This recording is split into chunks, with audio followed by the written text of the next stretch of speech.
तो मेरे साथ है विनेश फोगाट। अब कांग्रेस ज्वाइन करने के बाद हम इनसे बातचीत कर रहे हैं। जुलाना में मैंने आज देखा एक लंबा काफिला, महिला बड़ी उत्साह में थी। और ये आपके लिए भी किस तरह की फीलिंग, और क्या कोई नया प्लान आपने तैयार किया है या क्या कुछ? नहीं, अभी तो कोई प्लान तैयार नहीं किया है। ये जो प्रोग्राम था वो काफ़ी दिन से पेंडिंग था। मैं जब से ओलंपिक से आई हूँ ना, तो एक दो बार हुआ भी, डेट भी मिला, लेकिन कुछ कोई किसी की डेथ हो गई थी यहाँ पे, तो वो पोस्टपोन कर दिया था। अभी मेरे को टाइम मिला है अभी, और बस पता नहीं था कि ऐसे टिकट मिल जाएगी, ऐसे आना होगा। नहीं तो परमात्मा चाह रहा था कुछ ना कुछ। तो बस प्यार और सम्मान जो मिल रहा है, शुक्रगुजार रहूँगी हमेशा। अभी पार्टी ने जिम्मेदारी दी है, तो ये राजनीति नया है आपके लिए? किसी तरीके का डर, कोई चैलेंज? नहीं, डर और चैलेंज तो कुछ नहीं है। मेरे को लगता है कि स्पोर्ट्स पर्सन जब इस चीज़ से निकल आता है ना, तो अभी डर और उस चीज़ का कोई डरता तो वो है जिसको हारने का डर रहता है या जीतने का भय रहता है ना। मेरे अंदर वो नहीं है। मुझे पता है हार और जीत के बीच का डिफरेंस कैसे मेंटेन रखना है। और बस मैं पार्टी की शुक्रगुजार रहूँगी हमेशा। जो खड़के साहब ने जब मेरे पे विश्वास दिलाया है, राहुल जी ने मुझसे पूछा कि आप और रेसलिंग करना चाहते हो तो देख लेना, लेकिन मैंने बोला कि नहीं, अभी क्योंकि ऐसी चीज़ें हो रही हैं कि जो कुछ भी हुआ ओलंपिक्स में, वो सब काफ़ी चीज़ें हैं, मेंटली भी नहीं ले पा रही मैं। तो बस कि हमने बात किया हो कि नहीं, अभी हमें करना चाहिए ये। नहीं तो हम काफ़ी लोग हैं जो हमें तोड़ना चाहते हैं। हमारे जो केस चल रहा है उसके ऊपर, लड़कियों के ऊपर बहुत ज़्यादा प्रेशर बना रहे हैं। तो काफ़ी कुछ चीज़ें हैं जो हमने माइंड में रख के ये फैसला लिया है। आपने सोचा था कि जब आप कांग्रेस ज्वाइन कर लेंगे तो कई सारे और प्रतिक्रिया होंगी लोगों की ओर से, या फिर ब्रजभूषण शरण सिंह की ओर से? उनका ये कहना रहा कि मैंने तो पहले ही बता दिया था कि तो कांग्रेस नेता का कराया धराया है। वो जो पहले बता देते हैं वो भगवान है या क्या है पता नहीं, ठीक है।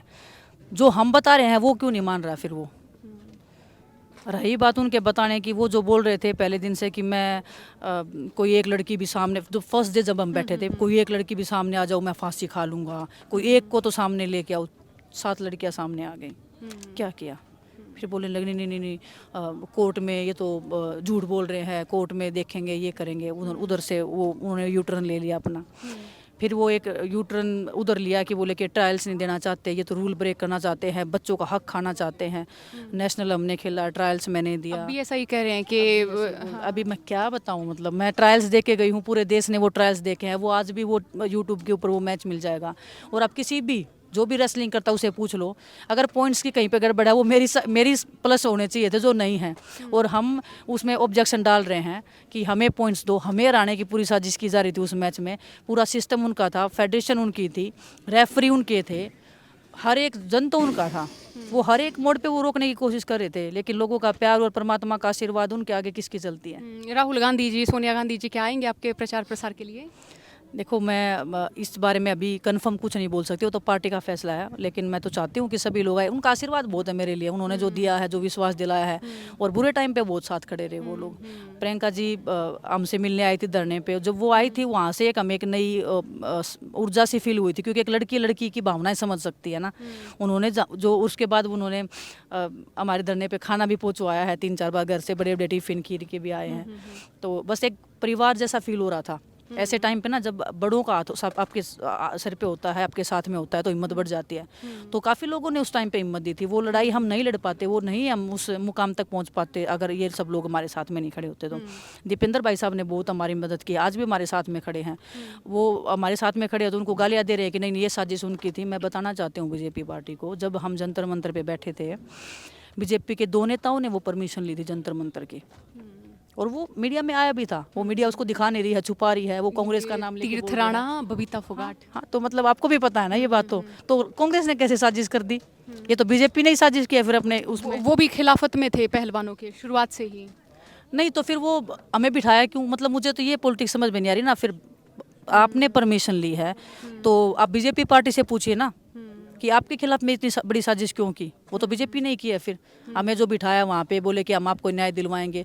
पता तो सबको था रेसलिंग में क्या चल रहा है। हमें वहाँ पे बिठा दिया और फिर हमारा झूठा समझौता करवा रहे थे, जो हमने नहीं किया किसी भी कीमत पे। 4 महीने तक हमें पागल बना के रखा कि नहीं ये मीटिंग बिठा देंगे, वो मीटिंग बिठा देंगे उस टाइम पीरियड में, ताकि लड़कियों को तोड़ ले। वो तोड़ी भी लड़कियाँ, लेकिन बोलते हैं ना कि किसी ना किसी का तो ज़मीर जिंदा रहता ही है। अंत में अमित शाह, अनुराग ठाकुर दोनों से मुलाकातें हुई, कुछ समझौते पर या दोनों के बीच में सहमति नहीं बनी? सहमति तो हमारी नहीं बनी ना, वो तो समझो इस चीज़ पे समझौता होता है क्या? जो लड़कियों के साथ जो गलत हो रहा है उस पे समझौता थोड़ी होता है, उस पे तो न्याय होता है बस। वो न्याय नहीं किया उन्होंने।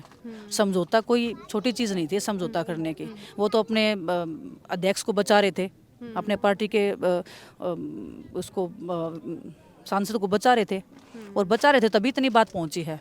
अगर वो स्टार्टिंग में ही बात कर लेते, इस चीज़ को सीरियसली लेते, अगर वो इतनी बड़ी बड़ी बातें करते महिलाओं की, खिलाड़ियों की, तो उस दिन में पता लगा था कि ये सिर्फ बोलने की ढकोसली बातें हैं, उससे ज़्यादा कुछ नहीं है। मैंने एयरपोर्ट पे आपकी माँ को देखा था, तो बड़ी हिम्मत वाली महिला बिल्कुल, के भाई हार नहीं माननी चाहिए कद्दे भी है। बड़ा, मैं तो कहूँ कि बड़ा मोटिवेशन मैं मानूँ कि आपकी वही रही है। बहुत बड़ा, क्योंकि इतना सब ज़िंदगी में उन्होंने देखा है, उनके साथ साथ में हमने भी देखा है, और कुछ मम्मी को देखा है, कुछ अपनी पर्सनल ज़िंदगी में देख देख के सीखे हैं, बड़े हुए हैं।